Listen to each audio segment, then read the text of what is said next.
Not necessarily the nature of the demon that you're dealing with. We'll talk about that in a minute. But it actually tells you that God wants you to attain a level of perfection in that virtue, because it's through the struggle that you develop the virtue and that perfection. So instead of looking at it and saying, I'm never going to get this, it should be the other way around. We should be working on it harder in the particular areas that we fall in order to attain that perfection. Okay.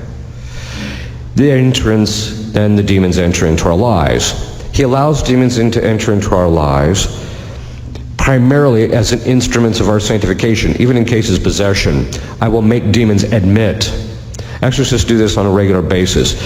It weakens them when you force them to admit to the person they're possessing that they are actually, this person is becoming holier as a result of the demon's involvement in their lives.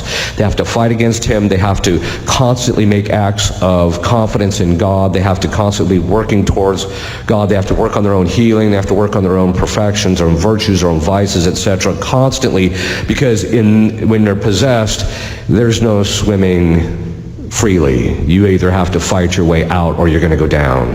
There's no mean. But that's actually also true of the whole spiritual life. There's not a single aspect of the spiritual life in which we must not be working on in some degree if we're not going to attain perfection. Either you're moving upstream in the spiritual life or you're floating downstream. There's no just treading water. One of the biggest or most unfortunate things among a lot of Catholics is they like to reach a certain plateau where they're staying out of mortal sin. They might have a few venial sins they're struggling with. They feel comfortable in their spiritual life. They might be going to Mass regularly. They're receiving the sacraments, and life just seems kind of comfy, and they don't have to, and they know that in order to eradicate those last imperfections in their life, there's going to have to be a lot of suffering and a lot of self-denial, and so they shy away from it. Demons don't let you do that. God allows them into your life precisely to drag you one way or the other. Obviously, God allows demons in our lives, not so much that he wants them, but he allows them in our lives in order so that we can grow in virtue. We become the instrument of their humiliation. We become the instrument of their justice. See, when Adam ate the fruit and Eve ate the fruit, God said to the serpent, which is another name for Satan, he said to him, because you have done this, you will crawl on the ground all the days of your life and eat dust. Now, the crawling on the ground means this, that he will be constantly humiliated. Beelzebub, which is another name for Satan, actually admitted to me once that God the Father actually goes out of his way to set him up to get humiliated. Why? Because it's his just punishment, because his sin was pride. So he actually goes out of his way to humiliate them. The second thing is, so that's he's going to crawl on the ground all the days of his life and eat dust. And then the fathers of the church ask them, what's this dust? And then they simply make the reply, memento homo quia pulvis es, which is the Latin for remember, man, that thou art dust. What that means is that the demons are now stuck with us. They hate us. They don't want anything to do with us, but now they are stuck with us. And essentially, because Satan caused our fall, he is now stuck dealing with us, tempting us, doing those things, which, by the way, it's true he gets a sadistic delight out of seeing us fall and us to commit sin. But he has also admitted to me that one of the things that happens is every time he gets someone to fall, there is an increase in his shame. So that in point and fact, every time he gets us to fall, his suffering increases. And this is part of God's punishment, and we become the instrument of his punishment, instrument of justice by denying him and by combating him. Okay, so what are the levels of spiritual warfare? Well, the most elementary level is ordinary temptation. All of us suffer from it. And ordinary temptation essentially occurs in this way. The demons actually can introduce into our imagination images. Now, they can't create images of things that we've never seen before. They can take parts of those things in our memory and put them together in order to create different images. But they can't say, as St. Thomas says, they can't say make a blind man see color or imagine color. They have to use something that's already there. This is one of the reasons why I tell people never, under any circumstance whatsoever, under whatever, to ever view any pornography, aside from the fact that some of it's being cursed now. The fact of the matter is that once you view it, that material, even if you ask for the grace of forgetfulness, God permitting, the demons can use it. The demons are on a very, very short leash. They can literally do absolutely nothing that God does not permit. And by that I mean everything from the degree of the temptation to the kind of the temptation. This applies to all forms of diabolic influence. They cannot do anything that God does not determine. The first time I came across it was this case of this woman who was possessed. The demon was possessing the woman's lower back, and because they usually possess a part of it. And so I said to the demon, I commanded the demon, why are you possessing the lower part of the back? And he just says to me, I don't know. And I said, what do you mean you don't know? Oh, by the way, when I say it colloquially, it's actually very formal in session. I'm commanding the demons to tell me, why don't you know, right? And he says, I don't know. He says, when I entered, Christ restricted me to that part of the body. Now think what that means. And when they enter, one of the things that the church tells you when you're doing exorcisms is there's a series of questions that you're supposed to ask the demons and get the information out of. And what that actually tells you is, one of them, which is the sign of departure, is that when they enter, at least the head possessor, not necessarily all of them, the head possessor knows the complete dynamic of the possession. He may not know all the details of the process of his getting the boot, but he very often knows the date and the hour when he's going to get kicked out, because it's revealed to him. He's told what he can and cannot do during that possession case, as far as preternaturally manifesting, whether he's going to levitate or not, or anything like that. All of that is predetermined by Christ. Whether he can even speak in the languages. There comes time when the suffering and the punishment of the demons is so extreme that the demons will literally turn to God and beg him to allow them to go back to hell. And he's returns silence to them, because he doesn't hear their prayers. But why is that? It's because of the fact that that what happens is that he wants them to have to go through this punishment. Now, part of this has to do with the fact that, too, is that they even know when they can and cannot reveal things in order to get the person liberated. So why am I going into this? It's very simple. You have to realize that God uses the demons like any other instrument. The demons will even admit they are slaves of Christ. Slaves of Christ. In fact, every one of us is a slave of Jesus Christ. There's only one question, there's only one dividing line, and that is, are you willingly a slave of his or not? That's the only question. In their case, they're not. Now, that being the case, what that means is that they are forbidden to tell the information, okay?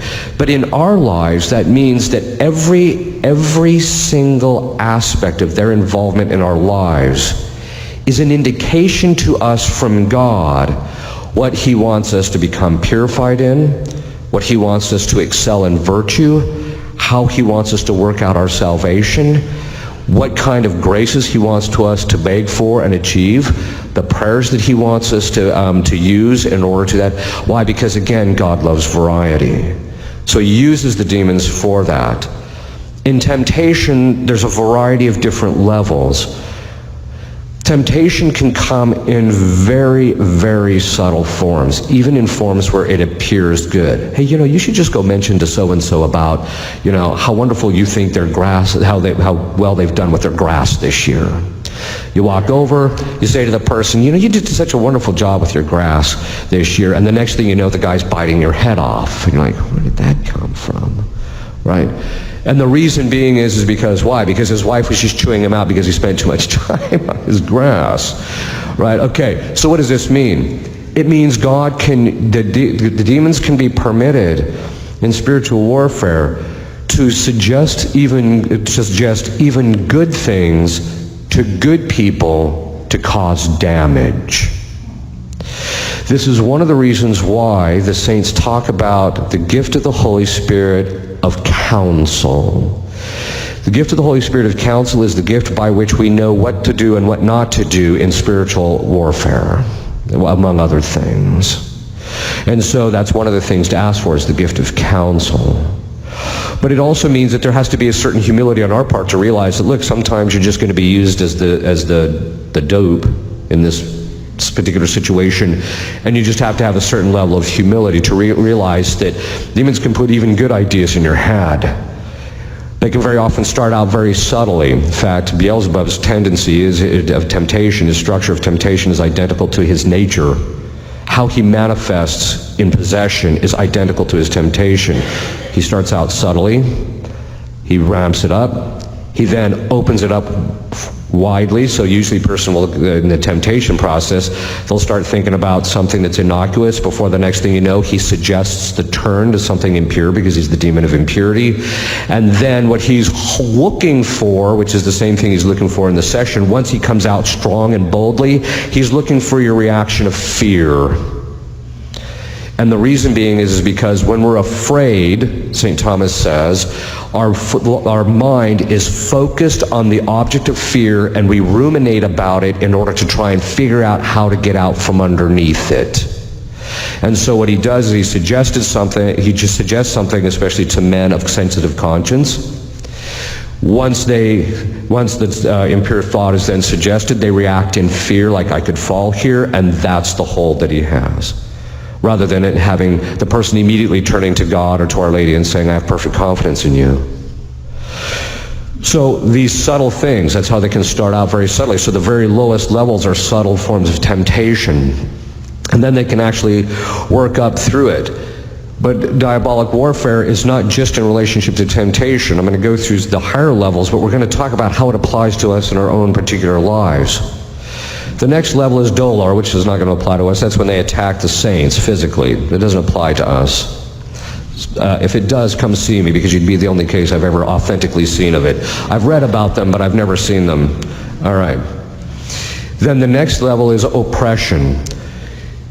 This is where they attack people from the outside. Now, there's two forms of oppression, and I've never talked about this before, but Father asked me to talk about stuff in relationship to the upcoming elections. And this is how it plays in.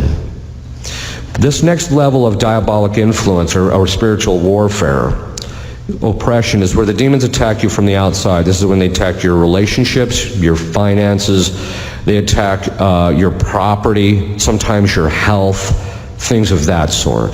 So in one particular case, in Memphis, they think I have the gift of healing, which is absurd. I have no charismatic gifts whatsoever. People say, you're an exorcist, what gift do you have? Nothing. I got nothing, right?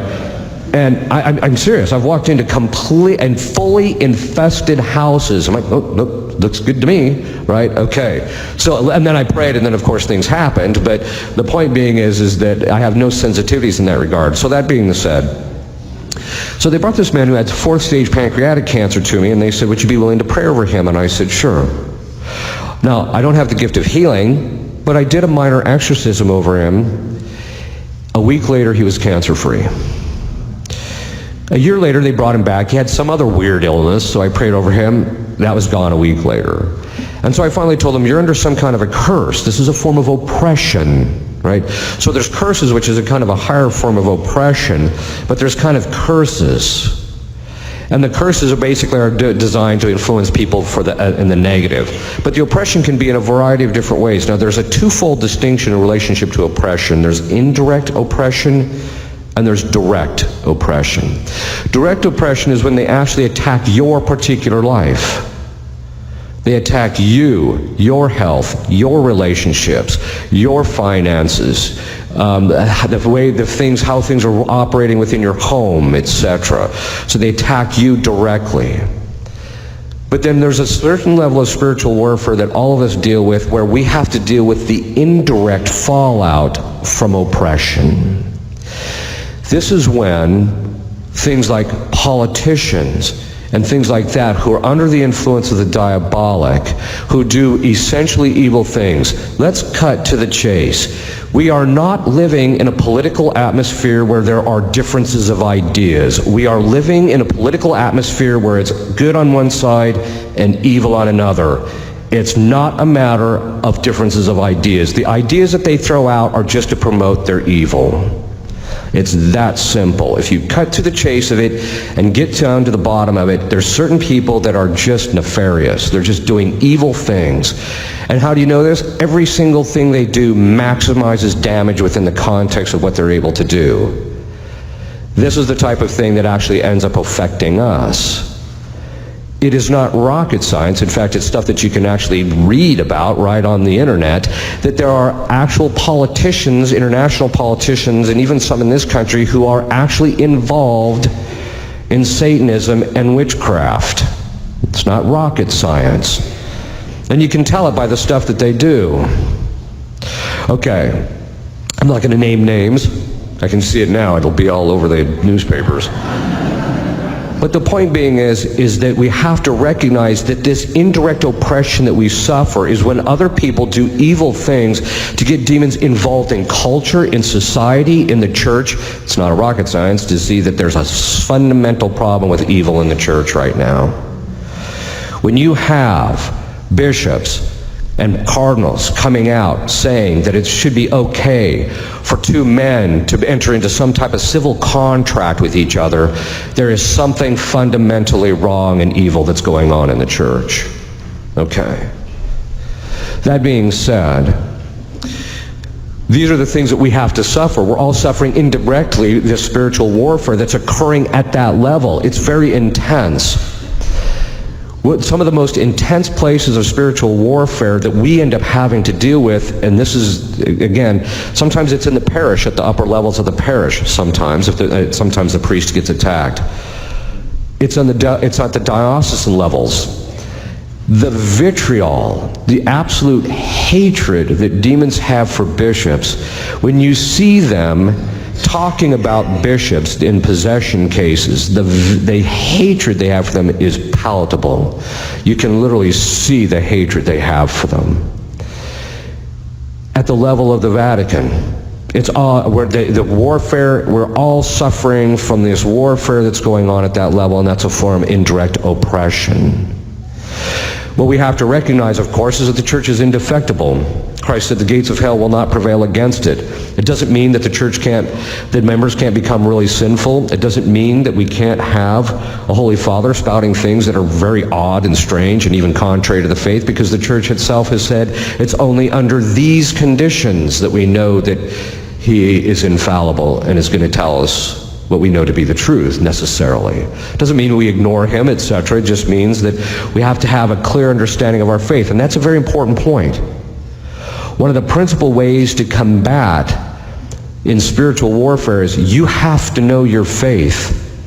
It's not good enough just to say a few prayers here and there. You have to continually learn about your faith so that you don't get sucked into this indirect oppression. Because if you don't, it's so toxic. Modernism, which is now the heresy in the church, is so toxic. It's so much in the air that unless you have a special grace or unless you really know your faith extraordinarily well, you are simply going to end up in error. It's that simple. So you have to pray for God for that. But this is an indirect spiritual warfare that we all have to deal with. We all have probably experienced this, right? When you sit here and you read some of the stuff that's going on, that's coming out of the Vatican, or some of the things that these cardinals are saying, or some of the things that the bishops are saying and doing, and then the whole pedophilia scandal and all this other stuff that's going on, and then the fact that they were shuffling this around, this is a burden to a good Catholic. And this is the suffering, and this is exactly the kind of attack that the demons are willing to get. If they can't get to you directly, they're willing to take you down by having you despair or give into discouragement or disappointment or even scandal in relationship to the church. What, of course, St. Thomas Aquinas says there's two kinds of scandal: active scandal, which is when you actually do something that's scandalous, but then there's passive scandal. And what does that mean? It means when you see somebody do something evil and it causes you to sin or to lose your faith. And he says, that is sinful. It doesn't matter what these people do. It doesn't matter what anybody does. It doesn't matter what any priest, bishop, or cardinal, or pope, or whatever they do. It doesn't matter. You should know your faith well enough, and you should not allow it to affect your faith at all. It's difficult, but it's part of the spiritual warfare. But this is this indirect.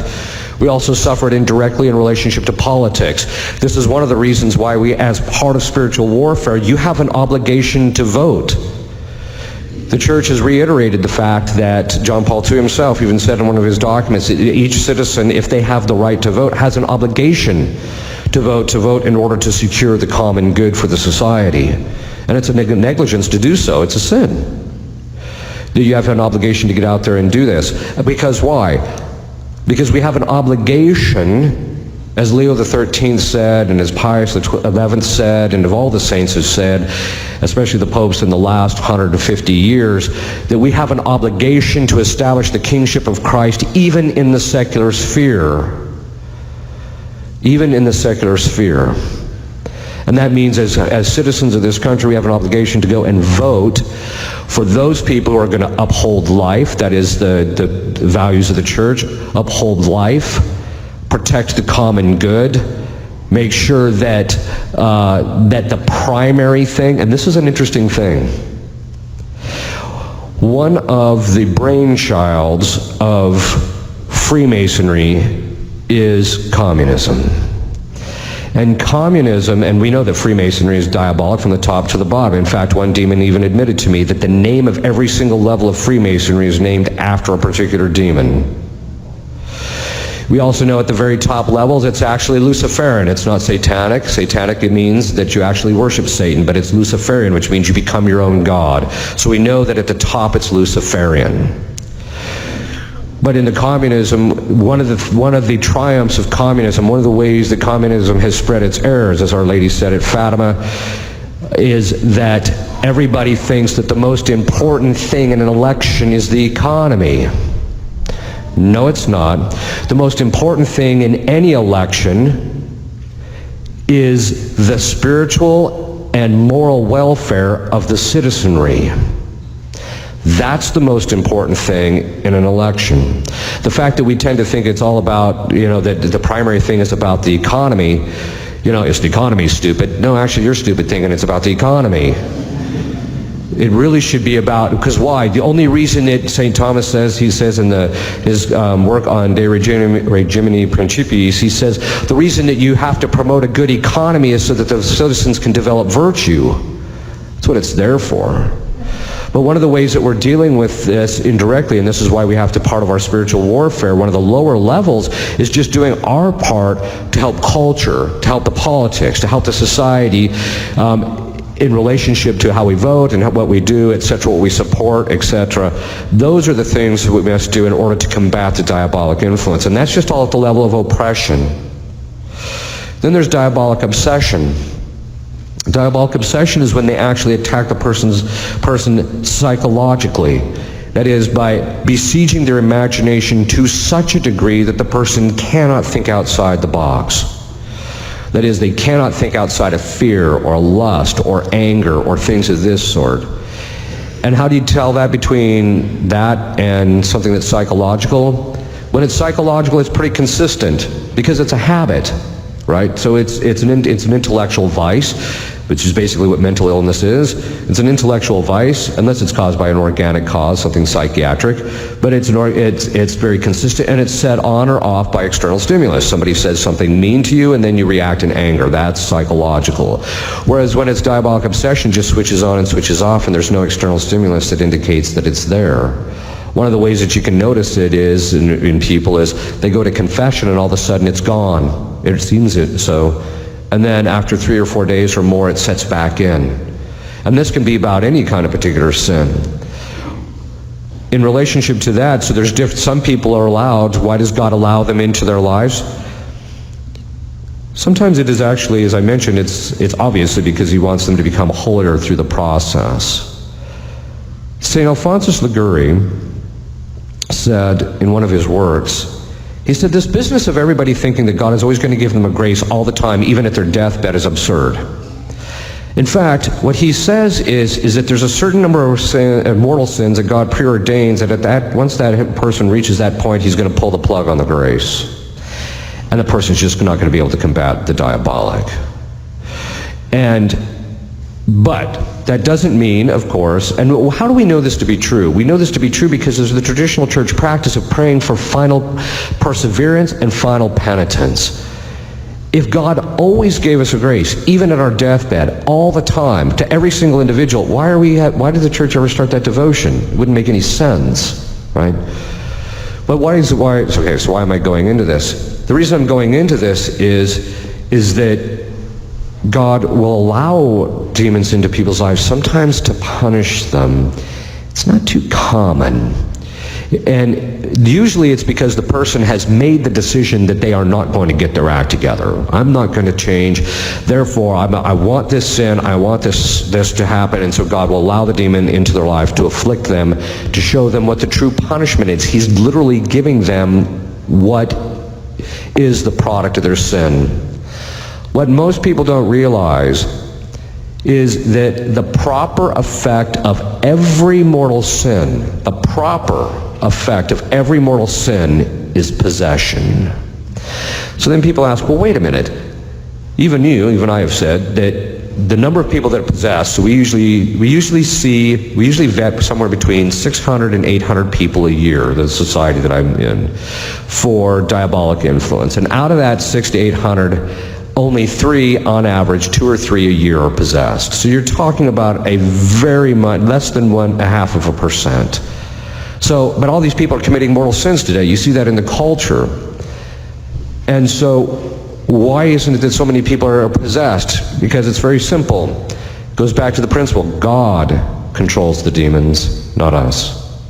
So even when we open up the door, it's up to God to determine whether he's going to allow the demon to step through the door, whether it's going to be good for them or not, ultimately. Sometimes he does allow it, but very rarely does he allow the demon into the person's life as a punishment. But it's part of it is to clue the person in. Look, this is what you've chosen. This is what you wanted. And this is the effect of your sin. This cultural thing is a very key point, because one of the things is, and this is one of the real problems, there is a false understanding of freedom of religion out there. First of all, religion is the sub-virtue to justice. And religion is the virtue by which you render God his due. So technically speaking, there can be no freedom of religion that isn't about God. So the Satanists and the witches will say, well, this is freedom of my religion. It's not a religion. You're calling it that, but it's not a true religion, because a true religion has to do with God. So there's that problem. But the fact is that, and this is one of the reasons when you have a false understanding of freedom of religion, what ends up happening is that the Satanists and the stuff, which we see it, they're using it now to bring lawsuits and things against various states, etc., in order to try and promote abortion, because abortion is their sacrament. So, and this is once it gets into a culture, then it becomes extraordinarily difficult to get out of. Our culture is in a particular precarious situation. Underneath Satan, there are what we call the 5 generals. The 5 generals are the 5 demons that are immediately hierarchically underneath Satan, and they are the ones who execute his plans. In some cases, they call it the table, because it's basically they get to divide up certain things. The first demon under him is Baal. Baal, now, Satan actually is the demon of impurity, but Baal is a demon of impurity. His principal function is to get cultures to succumb to impurity, primarily through fornication. Once the fornication sets in, then what happens is that the perspective that the conjugal act is ordered towards children is lost. From that arises the idea that sex should be recreational, and that you can use it for any way you get pleasure. That's fine. So Baal lays the groundwork. We saw this in our own country. It was called the free love movement. He lays the groundwork. The next thing he tries to do is, although in our country he managed to pull something off that was rather extraordinary, the next thing is after that, as we read from St. Paul, God delivers men and women up to their lusts, and men will start to want to sleep with men and women with women. Which basically means what? Once the spirit of fornication sets in, which by the way, I don't know if you noticed, in the New Rite, they removed this from the spirit of fornication, deliver us from the litany of saints, at the very time that the free love movement gained ascendancy. What we pray for is what we get. You don't pray for it, you're not going to get it. After that, then what happens is the culture, the next three demons show up. The first is Asmodeus. He's the demon of homosexuality in men. Then there's the demon of Leviathan, which is the demon of homosexuality in men, but of the masculine kind. These are the women who are heavy on the heels, we would say. Okay. Then there is the spirit of Lilith, which is the more seductive form of female homosexuality.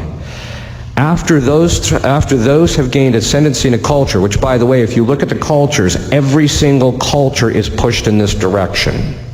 Okay. So, historically, not just ours, but historically, this is always the progression. Once you have fornication, you end up with contraception, and then the upshot of that is homosexuality and then abortion. Baphomet is the fifth one, and he's the demon of child sacrifice, abortion. In our culture, think of this. They shot down the fornication laws, and so they delivered us into the hands of Baal. Then they had Roe versus Wade and delivered us into the hands of Baphomet. And then they allowed gay marriage, and so now our country politically is in the hold of the top 5 demons in hell other than Satan. They delivered us into their hands. That's where we're at. Okay. So we're all in this spiritual warfare. This is a level that we're all dealing with. Let's face it, 100 years ago, people in that culture weren't dealing with the level of spiritual warfare that we're dealing with. The types of spiritual warfare don't change. It's just the amount of it. And the more sin that people commit, the more empowered the demons become, and then the worse it actually gets. So diabolic obsession can be of various kinds. People once asked me, how many people in the United States do you think are diabolically obsessed?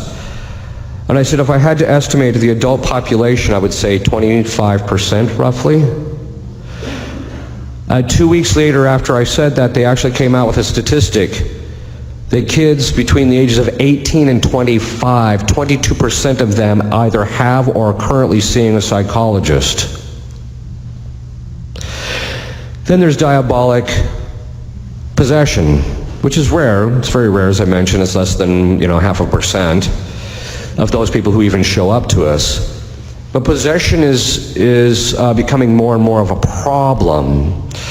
We're seeing it in the sense that we're seeing it even in the media and in the culture. If you actually look at or listen to some of the women, specifically the women, although the men are involved in it too, in Hollywood and in the music industry, they are openly talking about what's called an incubus. That they have an incubus, which is basically a demon they have sex with. They're openly talking about it.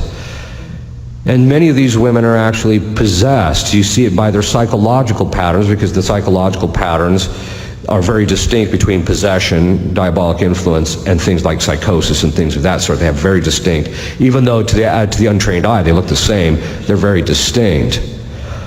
But the possession is actually of two kinds. Partial, so that's another level. So there's partial possession, and that's where the person has periods of lucidity. So I'm sure many people here watch The Exorcism of Emily Rose. It was actually based upon a true story. The woman's name was Annalise Michel. She was possessed twice, actually. The movie didn't get it right, by the way, but she was possessed twice.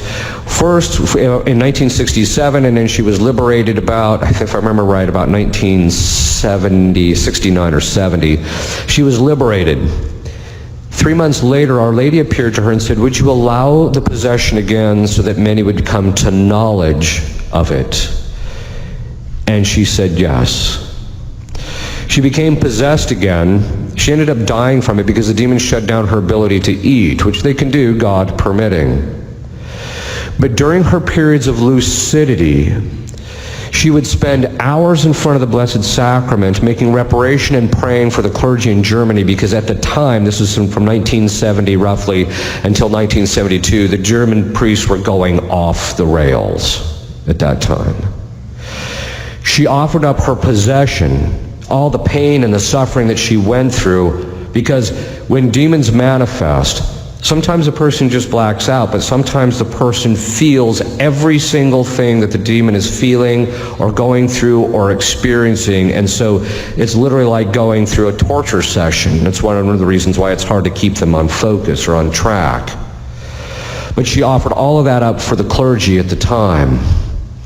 Christ actually told her, according to the memoirs, Christ actually told her that she would eventually be raised to the altar, which is another way of being said she would be canonized. She was an extraordinarily holy woman, which tells you something. You can be possessed, and it doesn't say anything about whether you're in the state of grace or not, because possession's in the body. Sanctity or holiness, that is, the sanctifying grace, is in the soul. They're in two different locations. So there's this different levels. So then, if you look at the different levels in which people actually have to deal with it, so back to the priest. So all of us have to deal with these things indirectly. There's people out there in your life that you probably don't know it that are actually possessed. They just seem psychotic, or they're just like, why is that person always doing evil, or whatever the case is. Okay. But then in relationship to priests, so I'm going to go back to that observation I made. Priests say, I admire your work, but I would never want to do it myself. And I said, do you hear confessions? And they say, yeah. Well, it's a little late for that, isn't it? Confession is actually more efficacious in most cases than solemn exorcism.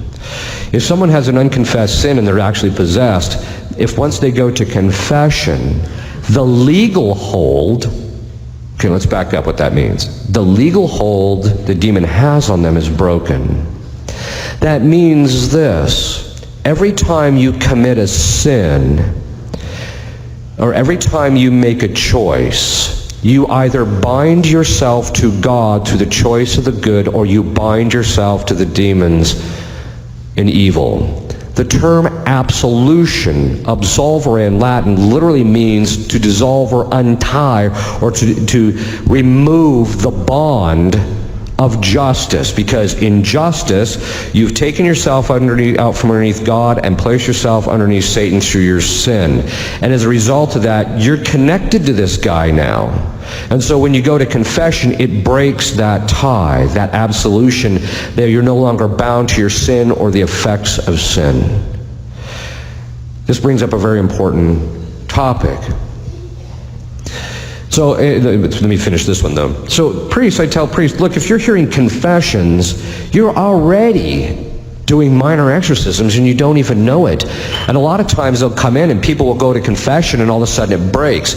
Part of the reason we know this to be the case too is because one of the things that the priest who taught me exorcism, he said, hey, by the way, there's this thing called fishing.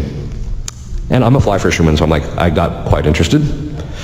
And he said, this is what you do. If you're sitting in the confessional and you know there's people out in the church and they're not coming to confession, start saying a binding of prayer against any demons from keeping them from going to confession. It's like clockwork. You'll do that within the minute. Within the minute, somebody will step into the confession. Father, I wasn't going to go to confession today, but... And what that tells you is that demons can actually convince people and sway them regarding their own spiritual development. This is one of the reasons why the church and the saints throughout history, it's only been in the last 40 or 50 years that people have this idea that somehow or another, if they have a positive emotional reaction to some spiritual thing, that it's of God. That's what Martin Luther thought.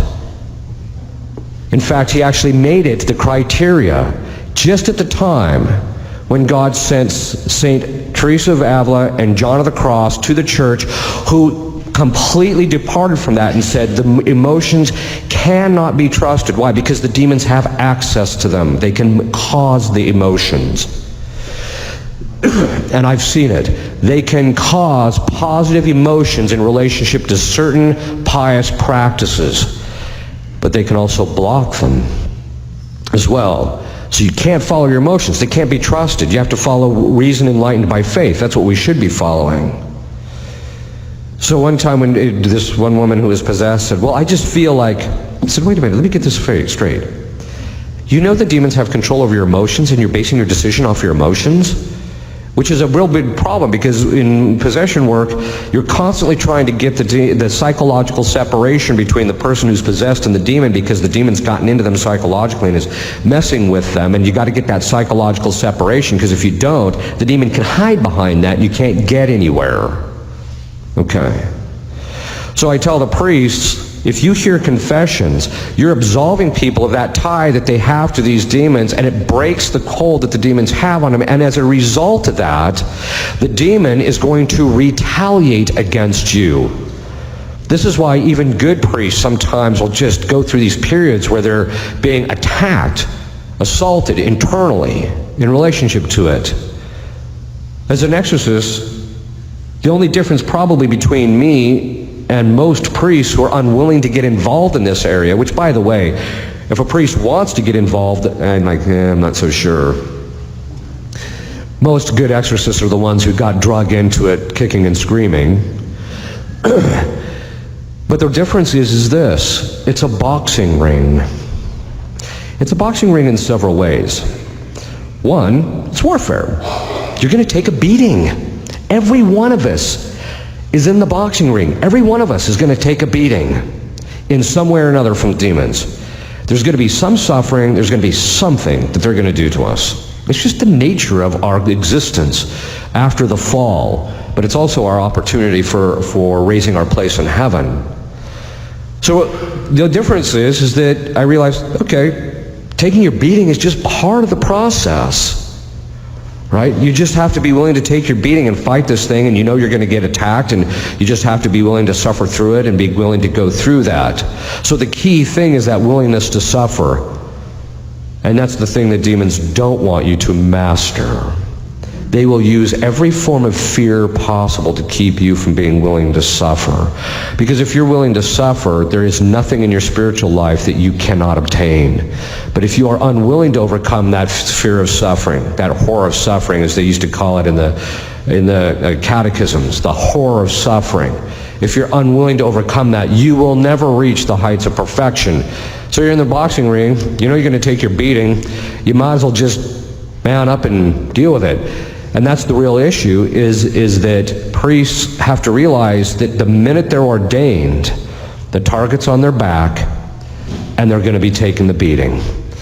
The question is how much are you willing to do it for the sake of those under you? And that's the real question. Okay. So as an exorcist, yeah, are you dealing with a high level of spiritual warfare? Yeah, you are. It's pretty high. Is it constant? No, even God gives us reprieves. People will very often ask me, Father, what do you do to get away from it all? I tell them I smoke cigars and drink scotch. All right. So if someone says, do you really? I said, yeah, once in a while. Like, why do you do that? Because I refuse to allow demons to rob me of a normal life. And that's what demons are trying to do. They envy our lives. They envy the good that we can enjoy. And so as a result of that, they want to rob us of that and make us think, oh, these things are evil, or these things are bad, when in point in fact, as long as you're in moderation, they're fine. But the point being is that, too, you have to be able to leave work at work. This brings up a very key point in spiritual warfare. St. Peter said, be vigilant and watchful, for the devil goes about seeking someone to devour. In other words, you have to be vigilant. Now, vigilance isn't going to seek it out. It just means you keep an eye on it. So if something spiritually disordered arises up in your family, or something, if the demons kind of pop up their ugly head, that's when you cut their head off. Not before. You don't go around looking for them, because if you look for them, they'll find you. And so you have to avoid that. So the levels of spiritual warfare can be very high. Probably the highest level of spiritual warfare, though, is actually the person who's possessed and actually who has decided to cooperate with the will of God and fight their way through it. In fact, I've even told some of the people that have been possessed, I say, okay, now look it. When you get to heaven, you have to be nice to me because you're holier than me, which means you're going to be above me and you can boss me around. So you have to be nice to me when you get to heaven. Okay. Because they are some of the holiest people I've met. And it's through that spiritual warfare that they gained that level of holiness. I've seen a woman who was possessed by Beelzebub. Beelzebub's another name for Satan. Goes 6 months, the demon of impurity, goes 6 months without committing venial sin. Venial sin. So when we think to ourselves, oh, I'm struggling in my spiritual life, we don't have a clue. These people's spiritual battle and warfare is on a level that none of us ever experience. And yet God gives them everything necessary, and that should give us confidence and hope, right? It should give us confidence that it doesn't matter what the level of spiritual warfare, what the attack is, what the onslaught is, whether it's in me or whether it's in my family or whether it's in the church or in society or in the culture or in politics. It doesn't matter. In the end, God is the Lord of history. God has control over it, and God will be the one to determine what we can do with it and how we can overcome it. And that just means that we have to cooperate with him if he wants the demon in his life, in your life. And usually everybody's got one. Usually most families, in my experience, most families have generational spirits, sins that the parents or somebody committed and it gets passed on from generation to generation as a form of temporal punishment due to the sin. That's all part of the traditional Catholic teaching. Some people think, oh, this is all Protestant. No, it's not. It's actually part of the traditional Catholic teaching. All you have to do is look at Adam and Eve. We all got stuck with the generational spirit, Satan, from their one sin, right? It's just that some people get passed on specific things. The other thing is, too, is that God wants your sanctification. Now, that tells you something. How much demons are involved in your life and attack you tells you the level that he wants you to obtain in heaven. That's what that tells you. If you have absolutely no demons in your life, which is unlikely, but if you've got just little guys running around, that's a bad sign, right? It's a sign that you're not going to probably get too high, right? Whereas if you're struggling, you're fighting your way through it, etc. This is one of the reasons when I see families who have a strong Catholic faith and they're being besieged, I look at them and I think to myself, God wants holiness out of that family more than it does others. Because that's really what's going on there. I'm not suggesting the demons are good. No, they're completely evil. Their will is completely bent on evil. And one of the things I've got to dispel, because it's all complete nonsense, is this business that says, oh, well, at the end of time, nobody's going to be in hell because God's going to give people the choice. First of all, that is directly contrary to Revelation. It's directly contrary to the words of Jesus Christ. He said very clearly that the fires of Gehenna are eternal, where the worm dieth not, which is another name for that your conscience will eat at you for all eternity. It will not end. It's a formal part of church teaching that it's a permanent, once you're in hell, it will last for the rest of eternity. The second thing is those in hell, their wills are fixed. They can't change. Even God isn't going to give them the grace to change anyway, because that's what the church has decreed. But the second thing is that they can't change because their will is fixed in evil. You see this with demons. You'll sit there and say, okay, let me get this straight. So you were created to have the beatific vision, yeah. And you were created to have this phenomenal knowledge and to help people in this way, yeah. And you decided that you weren't going to do that, and you knew the effects of your sin, yeah. And you knew this was going to be eternal, yeah. And you knew you'd be suffering all these things, yeah. And you do it again, yeah. They can't change. They don't want to change. They have chosen, through their choice, they have chosen to attach themselves to the sin that they wanted permanently. For human beings that are in hell, that permanency comes at the time of their death. So either when you die, either your will is fixed in the good or it's fixed in the evil. There's no change. And so this business of, eventually, it's all sentimentality. It's all based on false understanding of mercy and justice. Oh, God is so merciful. Don't give me that. The point being is that we have to recognize that God laid this landscape. He could have done it differently. But God loves a good fight, a really good fight. You know, even as human beings, God kind of gave us a natural inclination for that, right? You see that, you know, when and I'm not suggesting that you go out and watch boxing, but guys will go out and when there's a good boxing match and there's just blow after blow and they're just going after each other and one guy just finally gets the better of him, you know, everybody's standing up and cheering. God's the same way. Everybody in heaven is the same way. They love a good fight, right? And so, but the difference is this. You know, in the movies, when you go to the movies, and these exorcism movies, which I can hardly sit through them, but when you watch them, what ends up happening is they always show the exorcist going in. The dynamic is the exact opposite. When an experienced exorcist steps into the room with with a demon, the demon is scared to death. And the reason he's scared to death is because there's a 500-pound gorilla standing behind the priest, and that gorilla's name is Christ, who's about to beat him so badly that he will get to the point where his threshold of pain is so bad he will simply shut down and can't function. He knows that's what's coming.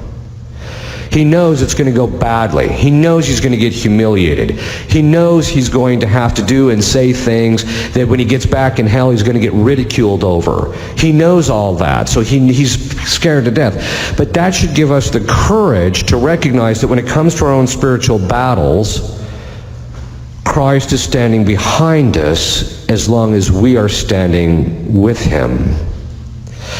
So what does that mean?